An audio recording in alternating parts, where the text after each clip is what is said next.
This is Decision 2023, a debate for Sullivan County Legislature being brought to you from the Black Library in Monticello.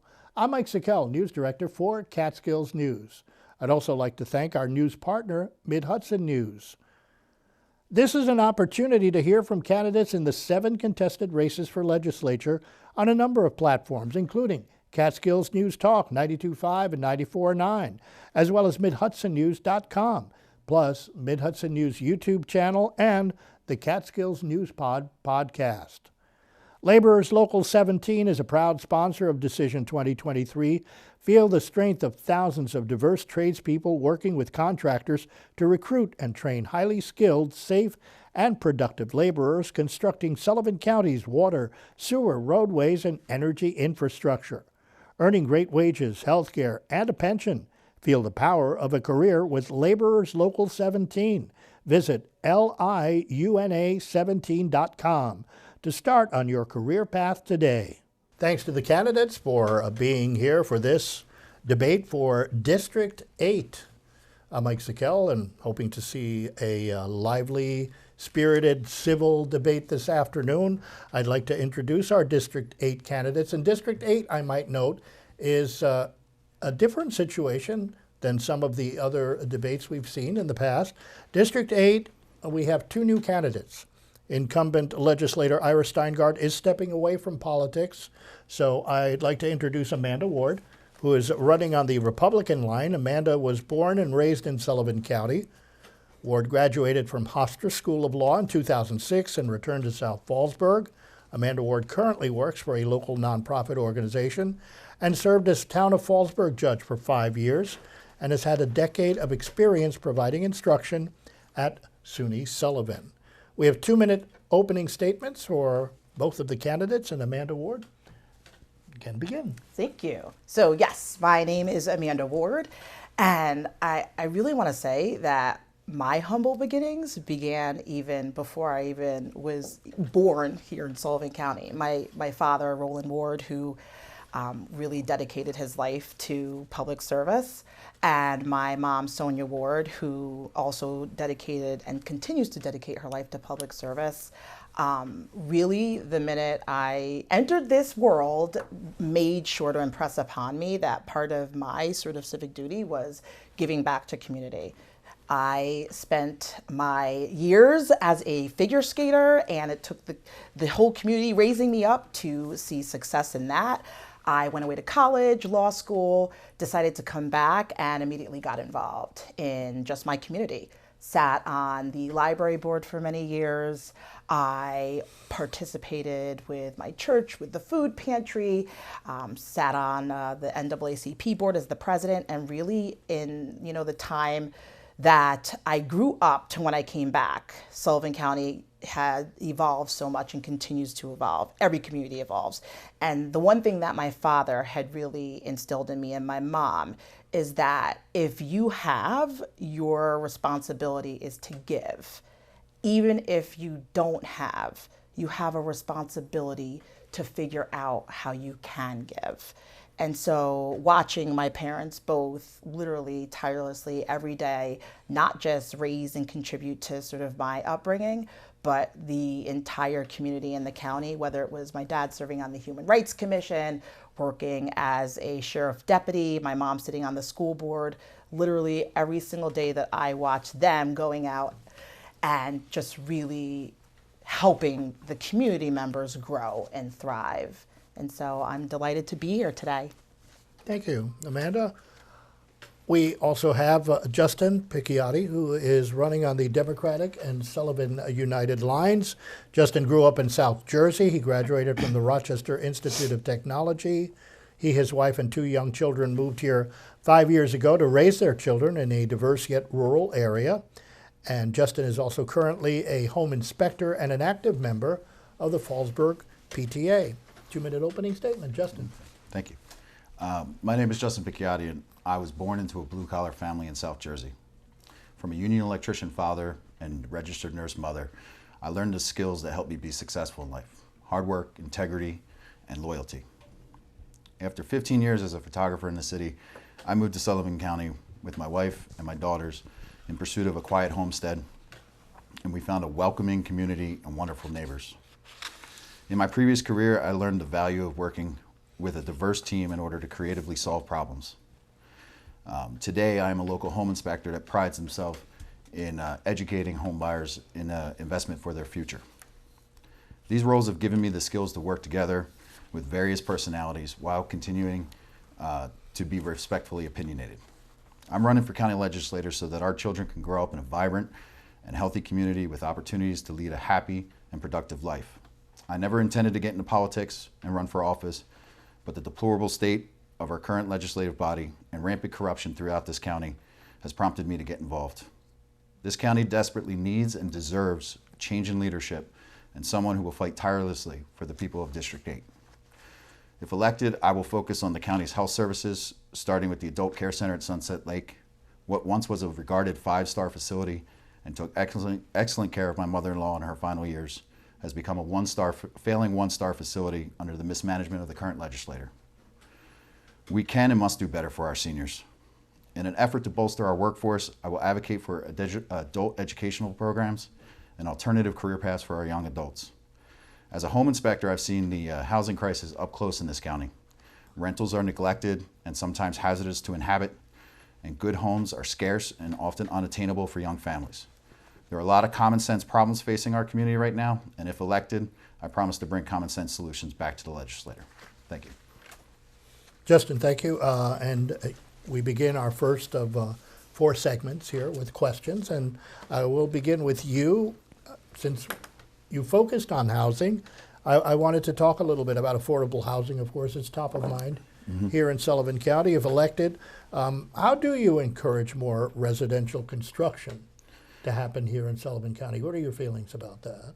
Well, so we need more affordable housing for people. We need things to be attainable for young families. That's the American dream, right? Own a house and build your investments. We're going to need to get creative with it. I know there's ADU programs, that's accessory dwelling units. Maybe we can do that here. It'll give tax incentives and create, extra housing, for people to rent, as long as you rent it to full-time tenants.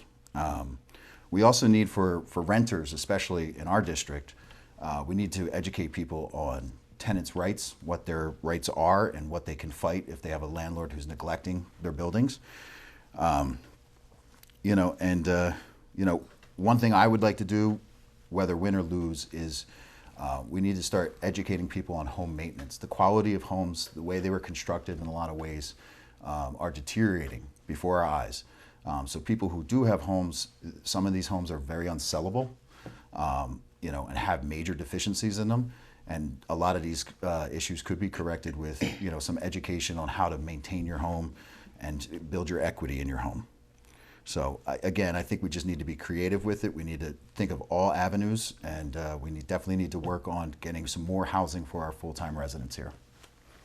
Very good. Amanda Ward, minute rebuttal on the housing issue? You. Yes. So that is a great question. As a legislature, it's quite challenging because housing isn't something that we typically have much decision power on. We're really looking at developing policy, making sure that we're being fiscally responsible. And so really the most important thing for a legislature in District 8 or any legislature is to really be able to work with the town boards and also with the zoning and planning, and really being able to understand what the important issues are for the residents in those communities, and making sure that the zoning decisions and all the decisions that are happening on the town level represent the needs and the concerns and the issues of those who are living in that community. I sat as a town justice for 5 years, and I saw tons of landlord-tenant issues and evictions, and that's something, again, that on a county level is difficult to address, but definitely plan to work with the towns and locally. Well, and as a follow-up question, I wanted to drill down just a little bit more on staying on the same topic. There is a lot of short-term rental activity, especially western part of the county. And beyond registering, collecting bed taxes, which of course has been profitable for the county, do you think there's a way to encourage a percentage of residential housing that be made available for people who live and work in Sullivan County and in the region? I have to be honest with you. I think really understanding the issues in every single district are different in terms of housing, right? There's no doubt across the board that housing in Sullivan County is a challenge. And I can't stress it enough, being able to make better decisions. We've got beautiful, beautiful parts of Sullivan County, and to be able to make decisions so that we're preserving that beauty as we're thinking about developing housing that's affordable for, the folks that live here, but also housing that's for families, housing that promotes family, right? Like housing that's not just for someone who's the individual, because we want to keep families together. So housing that's not just a studio or a one bedroom, but where families can actually grow and raise their children and feel like they are safe and that their home is habitable. And like I said, I can't express it enough. Seeing in District 8, because I was a judge in Fallsburg, just how many residents, like, there were basic issues that they're up against, right? So it's like before you could get to they're complex issues, but the first issue is being able to have a safe place for your child. I would see people come in and just being able to have a place that doesn't have a water leak or mold or whatever it might be.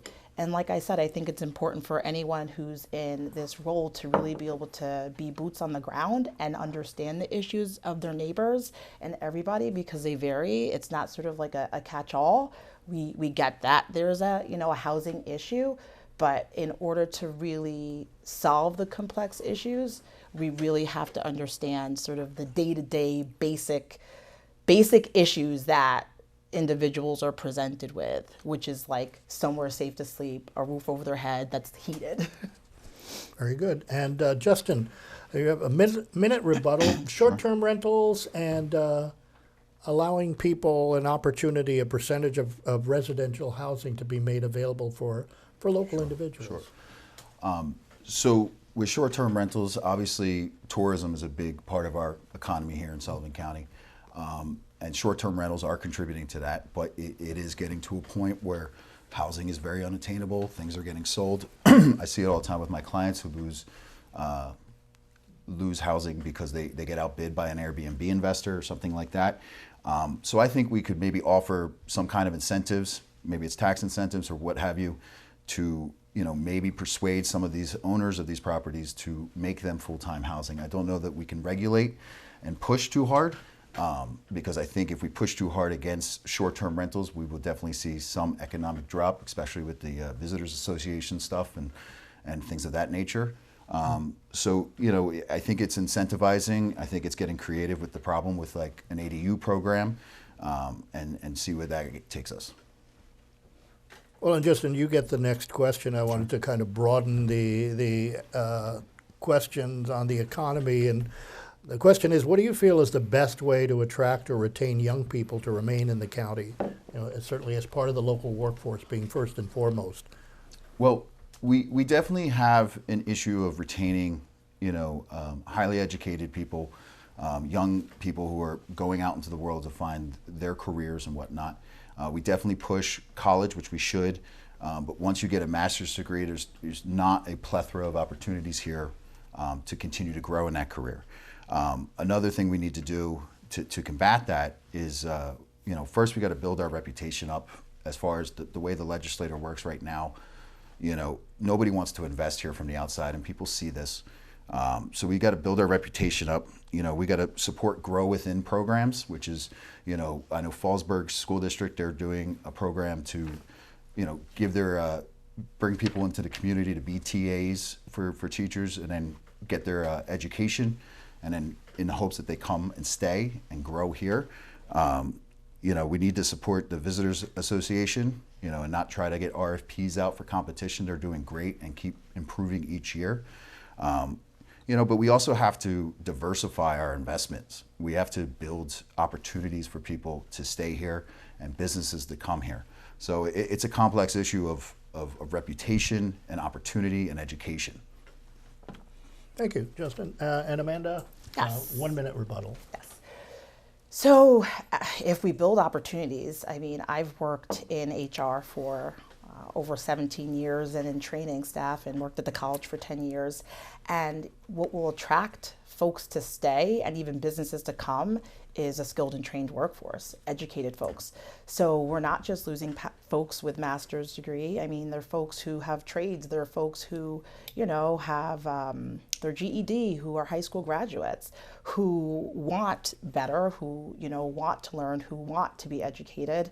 And I really think the key is really being able to invest dollars into the college. I think the college is our ticket. Like, if we can continue to develop workforce development programs, enhance what's being offered for GED programs, alternatives for educating folks, making sure that we have folks who are skilled and trained, then you're going to be able to see folks have more opportunities and want to stay here. Very good. And I do want to move on to your follow-up question. Along the same line, certainly SUNY Sullivan is one institution that you've been involved in. And the interesting thing today is we're not dealing with any incumbents. So would you expand on local partnerships? And what are some of the other institutions? Sullivan BOCES has some programs right now. Would you work with organizations such as the Sullivan County Chamber of Commerce, all again to offer opportunities for young people? What are some of your ideas? Yeah, certainly. And I think to be able to really, give an in-depth answer, I have to really know what partnerships are already in the works and what's already been presented to the current administration. But having a very good idea of workforce development locally and some other organizations, and having already worked with those organizations, there's certainly opportunity for growth with workforce development. They need increased staffing, though, right, to be able to have more computers, more resources, so that as folks engage with those organizations, they're able to access, learning and growing. We could have partnerships with workforce development that could, bring skill development to individuals where they develop their skills and enhance what their knowledge base is, and they get promoted to higher level positions, so that you now are moving from just having entry level paid positions, but you're having more professional level positions, and it's not just entry paid positions that are in the community. And so things like that, working with workforce development and seeing what funding opportunities they might have, and having a good understanding of how you develop curriculum, how they are writing their grants, what the expectations are, what organizations are in the community that we can also work with to leverage opportunities for the folks in our community to become, not just working members of the community, but to be thriving. And again, I can't stress it enough. You don't just have to have a bachelor's degree or a master's degree to be thriving in the community. You can have your skills developed right here in our backyard at Workforce Development. And so, like I said, really increasing their staff base. I've gone in there before. They're lovely. I've worked with them. I know that they've already expanded some of their programming. I think programs like the Journeyman program that the high school now has is a great opportunity for high schoolers to get into trades, and an opportunity again to increase earning potential beyond entry level pay, and so things like that. Very good. Justin Picciotti, your rebuttal, Right. 1 minute. To speak to that, with educating and programs for people who aren't going on and getting higher degrees, BOCES, we have the resources there to train really well the trades. This county sees a lot of fires. A lot of these are electrical fires, and it's hard to find an electrician. Anybody who's out there to try to find one. But BOCES could use a lot more support. They used to have adult night training. They don't have that since COVID, obviously. And then, we need to support those opportunities for education. And with the with regards to the college, we could be doing more nursing programs for the care center and stuff like that. But we're going to need to support them at the county level. We need all options. We need for everybody that's here. We need access to all kinds of education, even if it's not trades or nursing, and it's just how to balance your checkbook and how to navigate this world. Very good. We're moving on to our second segment, which also includes some of the questions that had been submitted to us through the website. And I wanted to talk about the bed tax funds, because that is something that caused quite a bit of controversy earlier within the current legislature. The bed tax funds that were removed from the SCVA contract. That was renegotiated. Right now, they're sitting in a bank account with no current plan to spend the money. So the question is to you, Amanda, how would you address those funds? So you got to know what the issues are at hand, like the behind the meeting, in the private meeting, issues are. And in order to really be able to, work collaboratively as one of the legislatures to be able to make a decision on something like that.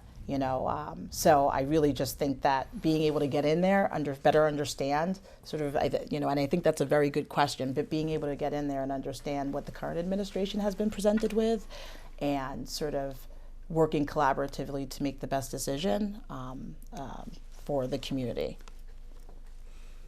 Very good. And Justin, rebuttal? Yes, I was actually at that meeting when that was decided. And, right now we have a visitor association that's doing really well and is bringing a lot of economy into the county. And that's part of the problem here in our legislature is what is the plan? We took money that we could have given to the SVA or SCVA and made them do even more and do even better. And then we just took it away, and we're possibly going to get another RFP, and then we have a competition. But in business, it makes no sense if something is going well to take away from it. It's to bolster it and make it better. Again, it's the way this legislature has worked is where we are not being inclusive about decisions and discussions, and we need to be more, and we need to support the people that are doing well for the county. Very good. And next question to you, Justin, and another economic issue. Are you satisfied with the work of the Sullivan County Industrial Development Agency? If not, what specifically would you propose to do about it? The IDA, I hear a lot, and I've been learning a lot, and a lot of people calling for reform of it. I think there's enough. It's been going on. It's a good organization. The spirit of it is the right idea to have that separation. But we definitely maybe need to look at the arrangement and how this works. But talking to people at doors, a lot of people don't feel like it's in their best interest of what some of the IDA has done. They seem like they've gotten a sales pitch for a business to come in, and then that business gets its incentives and it gets in the door, and then all of a sudden they don't fulfill their end of the contract. And then there doesn't seem to be anybody being held to those ends of those contracts. I'm not going to go out on a limb and talk about things I don't know, specifically, but we definitely need to look at all those options and look at what they're doing and how they're doing it and what's coming in and how to enforce these contracts to work better for the community. Very good. Amanda Ward, your rebuttal? Yeah, so the IDA, I really think one of the most important things is looking at what business we want to come into the county, right? Like what businesses we want to attract. And I can't stress this enough, that in order to be attractive, you really have to have selling points, right? Just in general, in order to sort of captivate someone or something, you have to have a selling point and you have to be able to sell the positive. And so we have to better position ourselves to have a skilled workforce, an educated workforce, a workforce that's elevated in just knowledge, and attract a business with that, in addition to what the county has to offer, is just, whether it's a land or better understanding what the business's motivations are for maybe looking for a place to open up a business, but really, making sure that we're making ourselves attractive to attract a business to want to come to Sullivan County.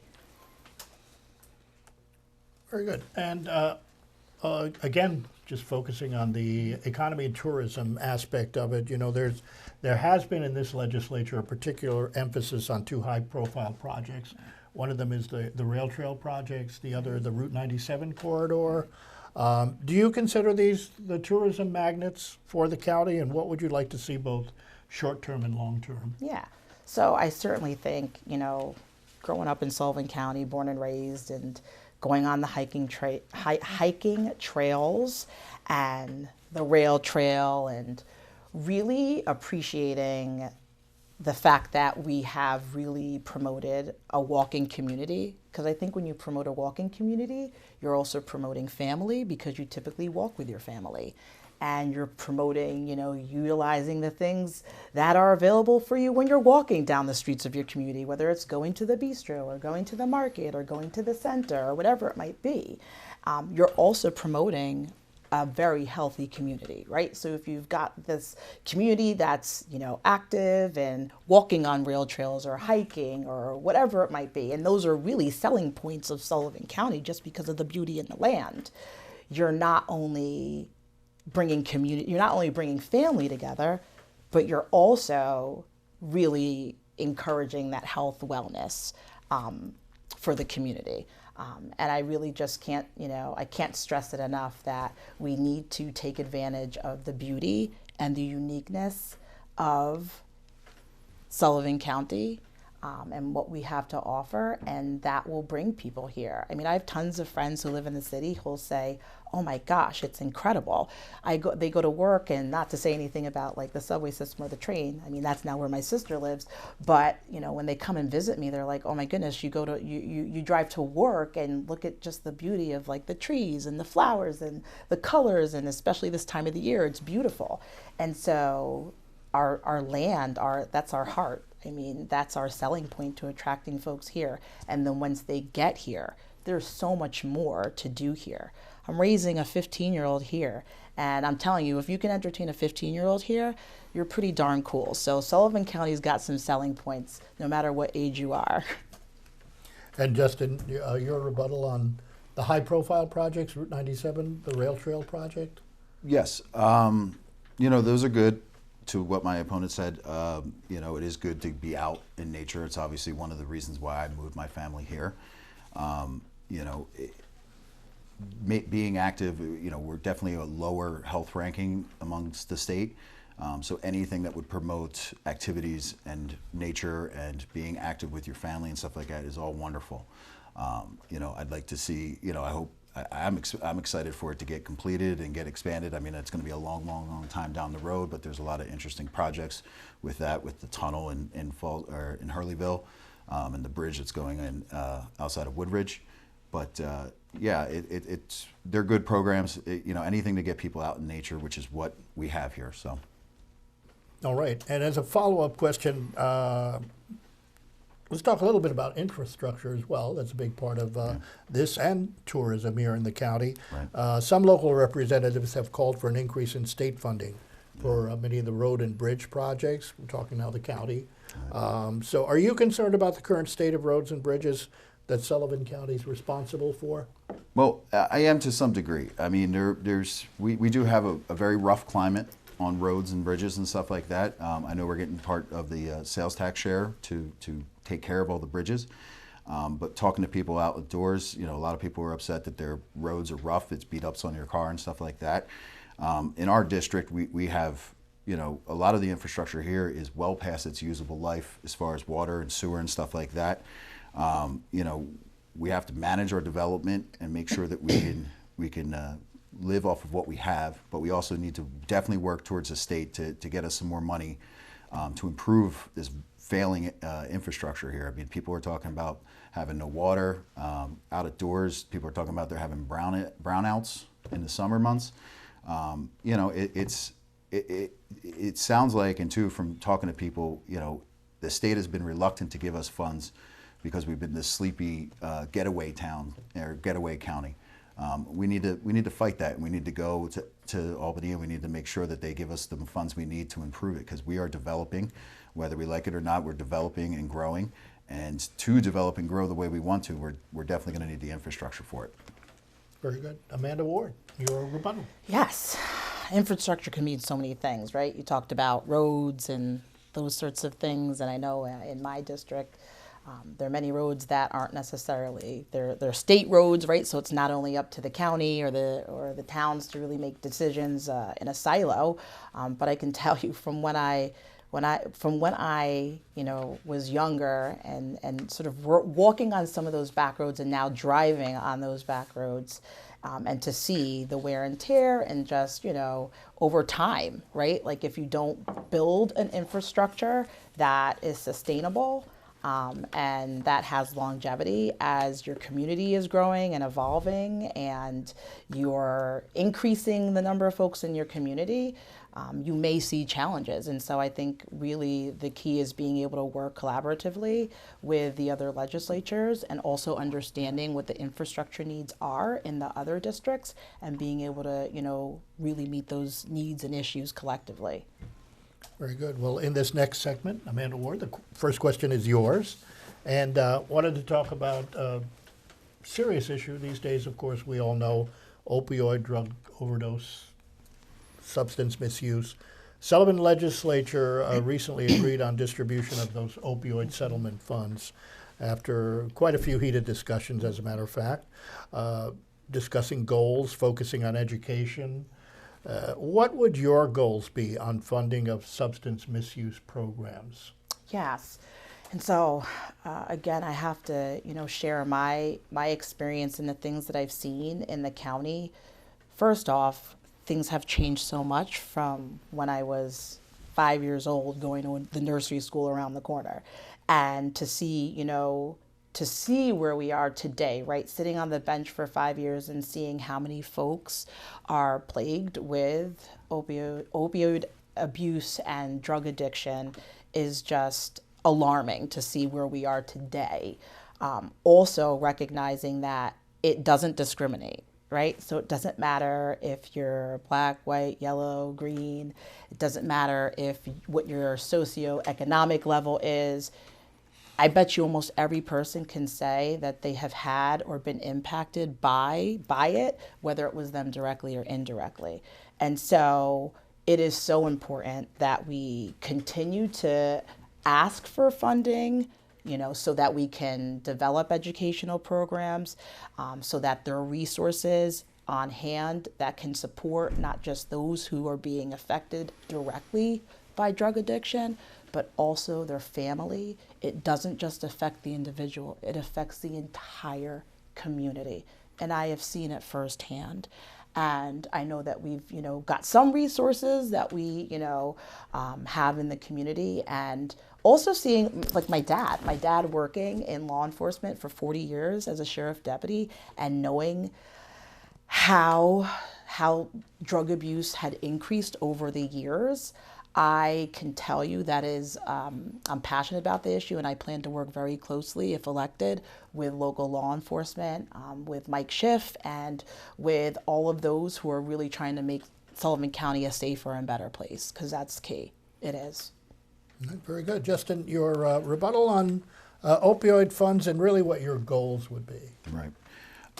Yes, the opioid funds took too long to roll out to our partners. I mean, we have a lot of great partners and vendors in the county that are working to do great things and be really helpful to the community and the people that are at risk and going through recovery. We're lacking so I would like to support mental health issues of all kinds, support the recovery programs that we seem to be dragging a little bit on. We're good at crisis, but we're not really there in helping people rebuild their lives after a crisis. But I also think it's a much more complex issue than just the recovery and just the crisis part of it. It's about building a better community. It's about giving activities, youth activities, and things for people to get interested in opportunities and jobs and a good, productive life. So we have to build, it's a complex issue, we got to build around everything, but we definitely need to bolster our mental health services and our recovery programs. Well, and as a follow-up question to you, Justin, there has been, of course, as you just mentioned, an increase in mental health crises right here in Sullivan County. So do you feel that we have the resources that we need? And I'm talking specifically about the space. Many officials have noted a lack of available space, beds, here in the county. How would you approach that? I mean, it's an issue that everyone's facing. I mean, the stigma of mental health services has become a less a bad thing. People are being more accommodating to that nationally, worldwide. And it's just, we're going to need more, and we're going to have to advocate for more. We're going to have to figure out ways to deal with this, because it's not just drugs, it's depression, it's a loss of life, postpartum depression, it's everything, and now that we're learning about so many new things about being on the spectrum, and it's, you know, it's not just somebody going through a crisis, it's people that have issues that they have to deal with and still can become productive if they have these services. So we need to advocate and find any funds that we can, because it's a big part of it. It needs to be promoted and bolstered in all of our schools.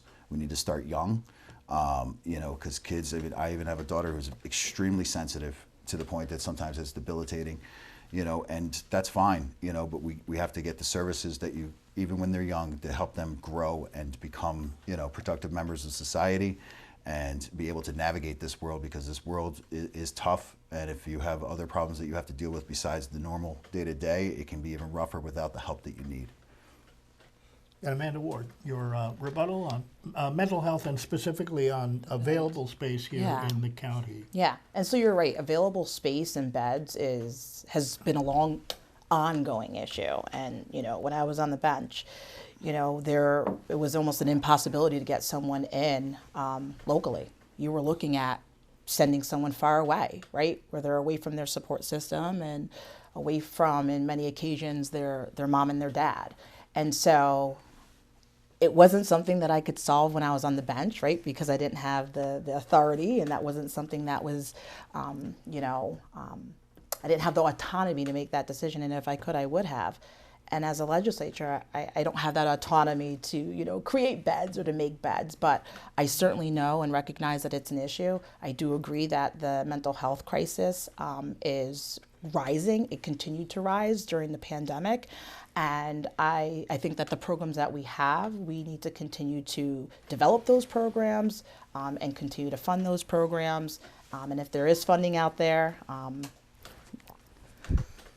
been cut off. No. Not an issue. Very good. But I'm going to move on. And this is also a public health related question. And I'm going to work my question a little bit differently, because I was talking to some of the incumbent legislators who had recently met with officials from Garnet Health and Garnet Health Catskills. After that particular event, there was a press release put out from the county. It was positive. And so my question to you is, you know, as a legislator, what can be done, and do you feel comfortable that local health care does not deteriorate and it is sufficient here in Sullivan County? So do I feel comfortable? So I'm not, you know, I'm not a doctor, I'm not a clinician, you know, I'm just like everyone, I'm the neighbor next door, and I have concerns as well, right? Like if I get sick, if my mother gets sick, you know, my father, and I'm sharing this because I felt this so much when my father fell ill and had a stroke in our house, and you know, we needed more than just your typical help in terms of life-saving measures and someone who could really respond to his health needs. And so I understand that folks are very concerned of, you know, the health system deteriorating. And I think that it's an issue that the legislatures as a collective, you can't do it just as one legislature representing one district. I think as a collective, really understanding what we're up against and how we can solve those problems collectively, one of which is we have to be able to hire good folks, right? So I'll put it to you simply. If housing is an issue, right? So if you can't recruit people to come here because there's nowhere to live, recruiting people out of the area to, you know, be employed at our local healthcare facilities, but also Sullivan County Community College had about 100 people who applied for the nursing program, and only 25 were able to be accepted. And so we need to make sure that we have enough resources in our educational institutions so that we can have trained individuals here in the community, so that we're able to accept more than 25 folks into a nursing program, because those very same folks are going to be the same folks who are likely providing care for us if we have an emergency. And so if we're not investing in that, I got to be honest with you, are we actually investing in our health and well-being while we live in this community?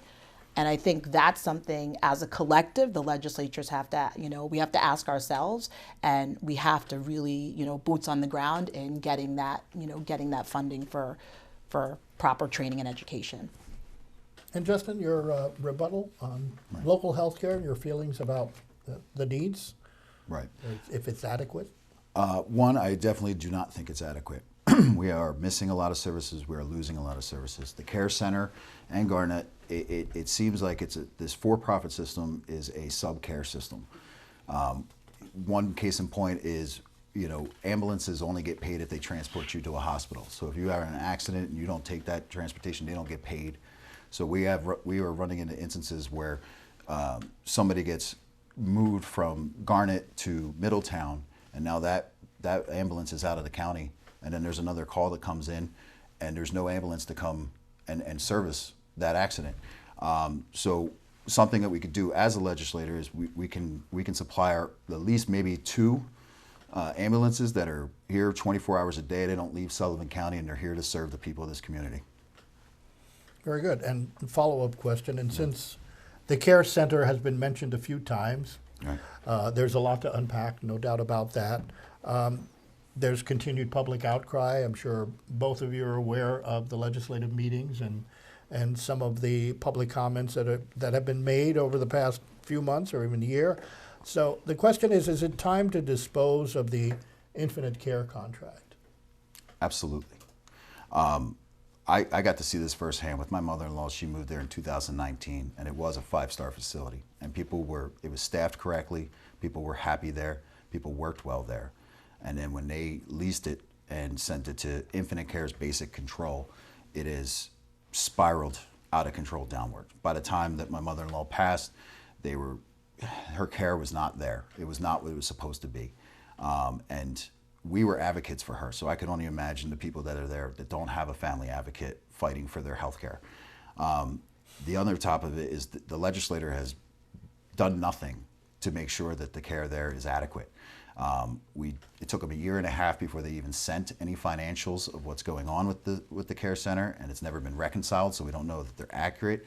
They play the game of staffing and this and that, and the care is deplorable to an extent. I mean, they're cutting services, but they're only instituting services that make them money. And it's all about profit. It's not about the care for our community.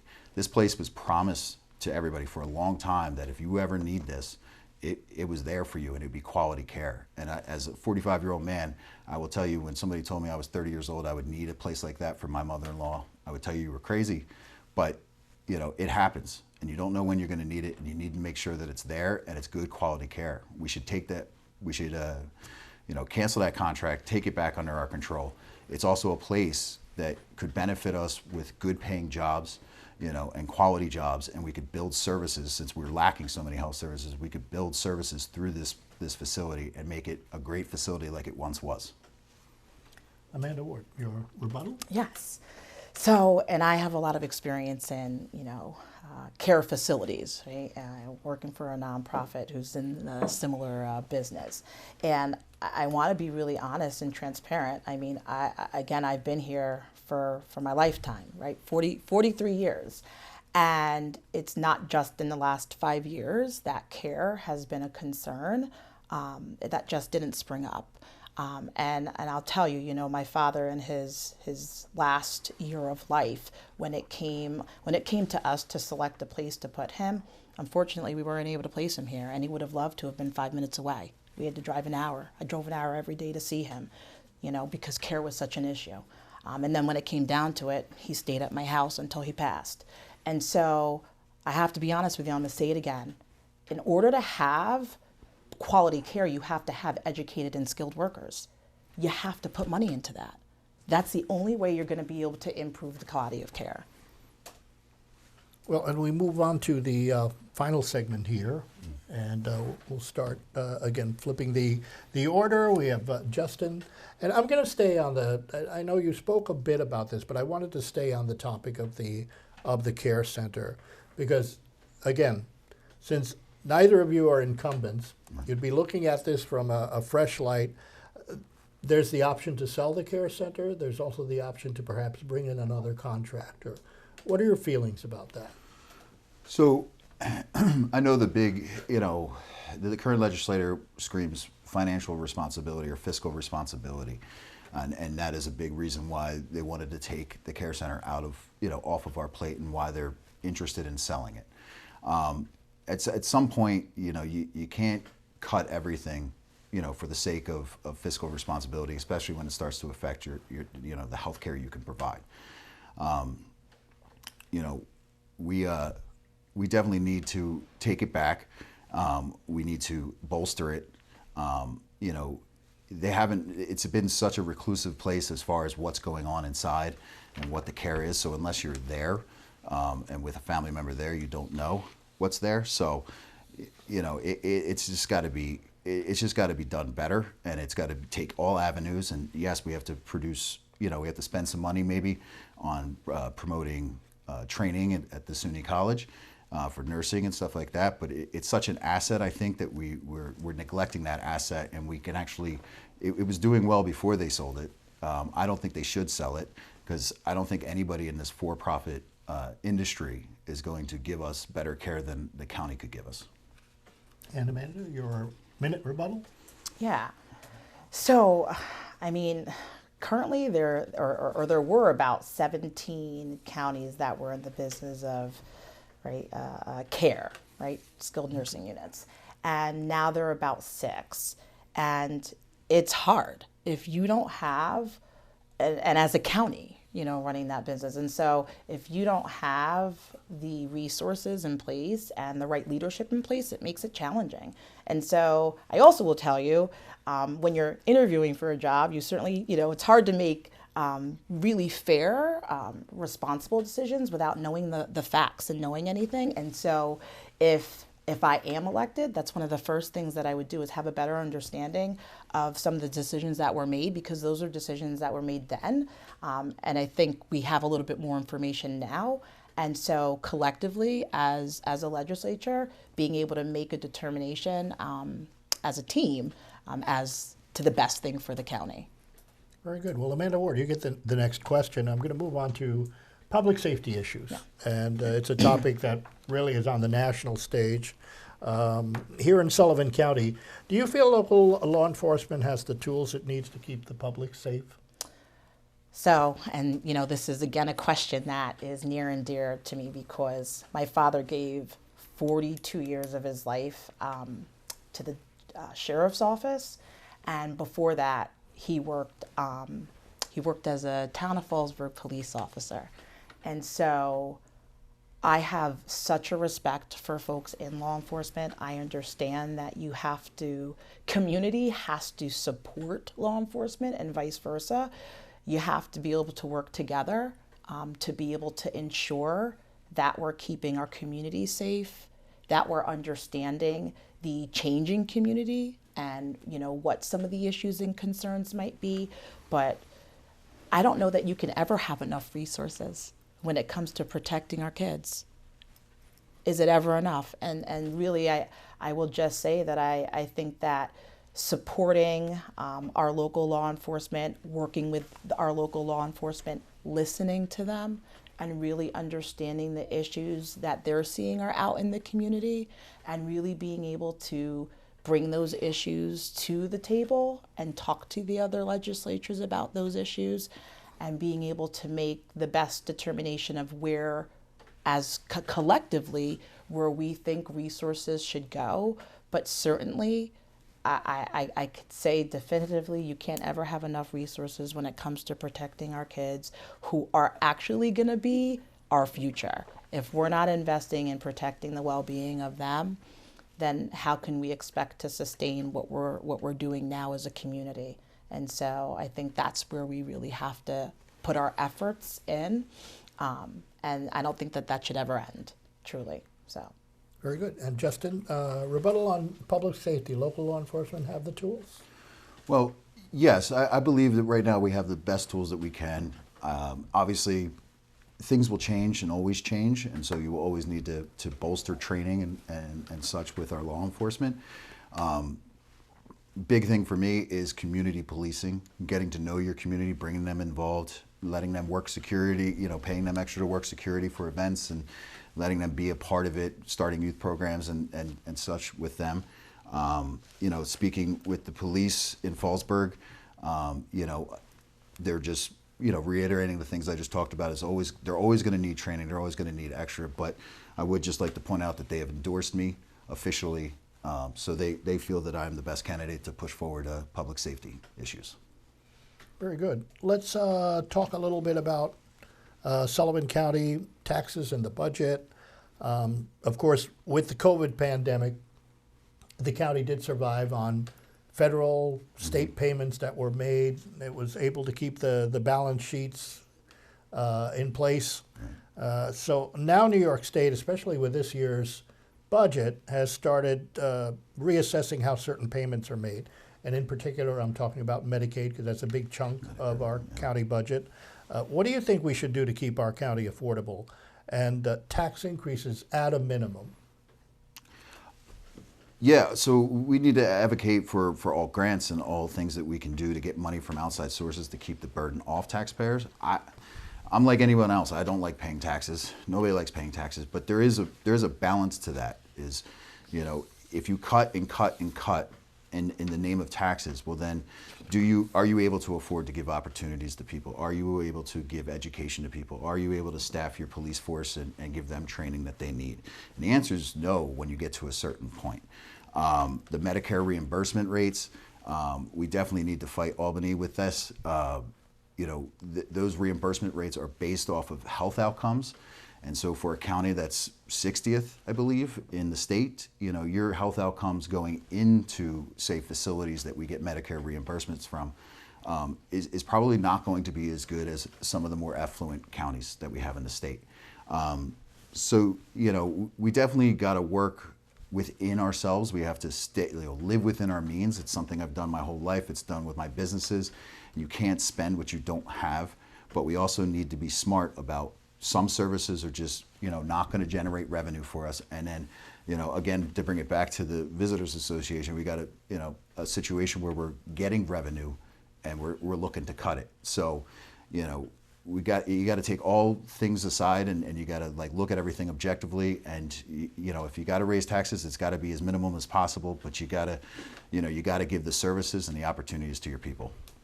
Very good. Amanda Ward, your rebuttal? Yes. And so a very good question, because folks are always worried about taxes, right? The community is always worried about taxes being increased. And from my understanding, over the last 2 years, the current administration has been able to not increase taxes. And so that's certainly the trajectory I would like to keep. That would be my goal. But also really making sure that the community understands that there are certain state mandates that the county has to adhere to. And so, again, really making sure that I'm working with, if I have an opportunity to be legislature, I'm working with the administration to continue on that trajectory of not increasing taxes, because I think that that's, really on the forefront for our community members. Well, we're down to our last question and rebuttal. I'm going to break the format a little bit because having two individuals here who are vying for a brand new seat in the legislature, I will simply ask the question, if you, Amanda Ward, win the election, would you say right here that you would vote to elect Robert Doherty as chairman for another term? So that is a very good question. I think that the most important thing, if I were elected to be representing District 8, first and foremost, is understanding what the most important issues are that I need to tackle within the first 30 days. So is that something that I would need to tackle in the first 30 days? I'm not sure. I've never been county legislature. And so I think that if you're asking me what I would do in general, if elected for the role, is work my butt off for, and being a member of my party, working my butt off for the community, and really making sure that I'm representing the community and I'm a voice for everybody. What doesn't matter, again, what age you are, what color you are, how much money you make, but really making sure that the folks in Sullivan County actually feel like they have someone that represents them. Not someone who just knows, the issues, not someone who's just going to make promises, but someone who actually understands what the issues are that they're facing on a daily basis. Someone that's there listening to them, someone that actually can be a voice for them when they're sitting in those meetings, someone that will work hard to represent their interests, someone who will also be transparent, someone who will also, educate folks on what's happening in the county and the community, because I'm sure there are pockets of the community that might not know some of the issues that are, really going on in the community, and just really making sure that every part of the community is being represented and reached. And so that would be actually one of my first goals, and getting in there and understanding all of the issues. How the heck can you make a decision as such if you don't know all the issues, and you don't know the requirements, and you don't know the expertise, and you don't know everyone's background? And so, in all fairness, and I've always been known for being very fair, that's the first thing that I would do. You gotta know what you're walking into before you make an educated decision. Very good. And Justin Picciotti, again, same question. Would Robert Doherty as chairman for another term? To actually answer the question, no. He has tarnished our reputation as a legislator. He's very combative. He's obviously just been convicted of defaming another legislator. He's been, very reclusive about deals and about discussions and about resolutions. The airport deal that happened, when he jumped over committee and just made decisions, that's not the kind of, leadership that we need in a legislator. We need people that will work together, and listen to everyone's point of view, because everyone's going to have a different point of view. This is a very diverse county. District 8 issues sometimes are very different than District 5 issues and whatnot, but we definitely need proper leadership. Like I said earlier, if we want business opportunities, if we want job opportunities and stuff like that, people outside right now are watching these meetings that we're having, and they're laughing at us, to be frank. And so I would definitely never elect him as legislative chairman. That's it. Well, that's going to wrap up our question answer segment, and we move on to closing statements. And Justin, you have a 2-minute closing statement. Okay. I would like to thank the moderator and my opponent for discussing the issues facing our county today. I really never thought I would be here fighting for such an important position in our community, but I'm eager to work with good people who want to improve the quality of life of Sullivan County. I look forward to improving access to educational opportunities for anyone and everyone, as I truly believe that is the best path forward. I'm committed to equitable and transparent legislature that is accessible to all. For too long, our politicians have been more interested in accolades than accomplishments. This legislature must focus on passing far-reaching policies that will ensure better lives for our citizens. And I may not be a polished politician, but I'm honest, and I know how to work with teams to produce the best outcome for all. I don't need credit or fanfare, and I'm not beholden to anyone in this county. I only want results, and we need them now. I invite you to research your candidates for yourself and discover who has done wrong for the community and who is working to do right. Please vote for me. Thank you. Thank you. And Amanda Ward? Yes. Up to 2 minutes closing statement. Yes, thank you. And so I didn't write a closing statement. Really wanted to be organic, and I want to thank my opponent. Nice to meet you, Justin, finally. And I want to thank the radio station, the folks at the Black Library for hosting. But truly, it's an honor to be here, even running, especially running for a position as such after growing up here. And I actually ran for this 16 years ago, so it's kind of reminiscent. And so just genuinely want to represent the people. I want to bring a new voice. I think it's incredible. It's incredibly important to the community that they feel like they are represented and that they can relate to the folks that are part of the legislature, and that their issues are being heard. And so I, could sit and make, promises, but they may not be the things that are issues for the folks in our community if I'm elected into office. Certainly know that I want our community to be safe. I want our community to be healthy. I want the future for my daughter and for the other youth in the community to be bright. I want youth to come back to the area to raise their children and their children's children. I want this community to be sustainable. I want the folks who are part of this community to be proud. And most importantly, if I'm elected to this position, I'm going to approach it with fairness and also getting along with everyone. If anyone knows me, I can get along with anybody. And I just think it's important for us to be able to work together, because if we can work together, no matter what your party affiliation is, we can get a lot done in this community and take it really far. And so I hope I'm elected. Very good. And Amanda Ward, again, running on the Republican line in District 8. Justin Picciotti is running on the Democratic and Sullivan United lines. Best of luck to both of you. Thank you for being here today. Thanks for being a part of these Decision 2023 debates for Sullivan County Legislature, coming to you from the Black Library in Monticello. I'm Mike Sikel, News Director for Catskills News. I'd also like to thank our news partner, Mid-Hudson News, and of course, our candidates. Laborers Local 17 is a proud sponsor of Decision 2023. Visit liuna17.com to start on your career path today. Find these Decision 2023 debates on a number of platforms, including Catskills News Talk 92.5 and 94.9, as well as MidHudsonNews.com, plus Mid-Hudson News YouTube channel and the Catskills News podcast. Thank you for being a part of Decision 2023.